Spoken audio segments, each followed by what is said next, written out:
एक शब्द का यूज़ किया, यूथ आइकन।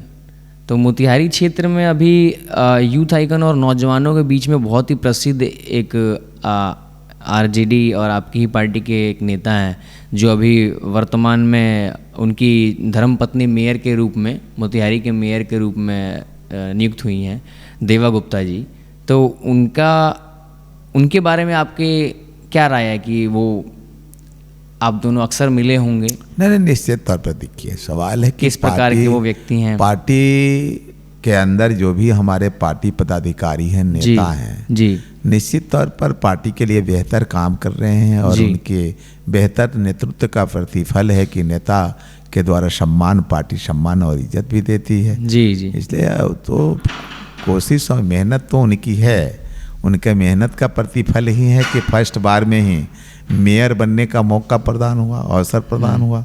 और मेयर के रूप में प्रीति जी बहुत ही अच्छी में काम कर रही हैं, लोगों में काफ़ी चर्चाएं हैं। जी जी। और उतना ही नहीं है, अब सवाल है कि देवा जी भी बेहतर काम पार्टी के अंदर करेंगे। पार्टी का डिसीजन अंतिम डिसीजन होता है, पार्टी जो करते कारण कि लोग में लोकप्रियता यूं ही नहीं बढ़ता। जी जी। जो नेता बेहतर काम करेंगे निश्चित तौर पर लोगों के अंदर स्वीकारता बढ़ेगी और लोग उन्हें लाइक करेंगे। कभी आपके साथ इस पूरे राजनीतिक अनुभव में और दौर में, इस समय में कभी आपके साथ कोई आपराधिक गतिविधि हुई?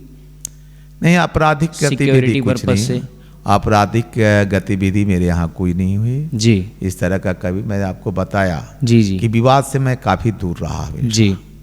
कोई विवाद करने का कोशिश भी किया तो मैं उससे काफ़ी दूर भागते रहा। अगर विवाद में फंसे होते तो शायद हम यहाँ तक नहीं पहुँचते। जी जी। और फिर राजनीतिक जीवन में भी बहुत सारी बातें आई, तो कभी थोड़ा सा आक्रोश आया, लेकिन मैं उस पर काबू पा लिया। जी जी। कि ये 4.5 साल मेरा यूं ही बीत गया और कभी हर सिद्धि के मतदाता मालिकों ने, जनता मालिकों ने एहसास तक नहीं होने दिया कि मैं पूर्व हूँ। कभी भी जाने के बाद में सैकड़ों के तादाद में लोग सामने आकर के सम्मान और इज्जत देते हैं, बिठाते और सम्मान करते।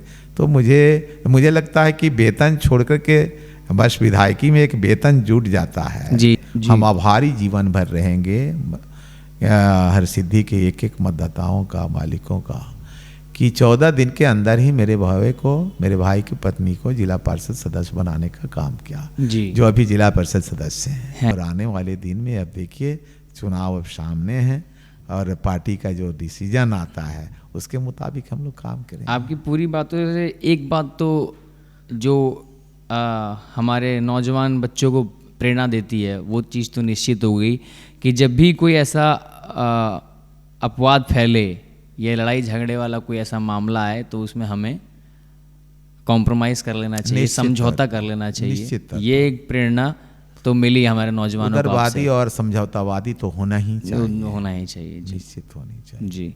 तो बहुत सारे सवाल हैं बट आपने अपना कीमती समय दिया। मैं अपने इस पॉडकास्ट को यहीं पर विराम देना चाहूँगा और बहुत बहुत धन्यवाद आपको भी और आपके चैनल को बहुत बहुत धन्यवाद।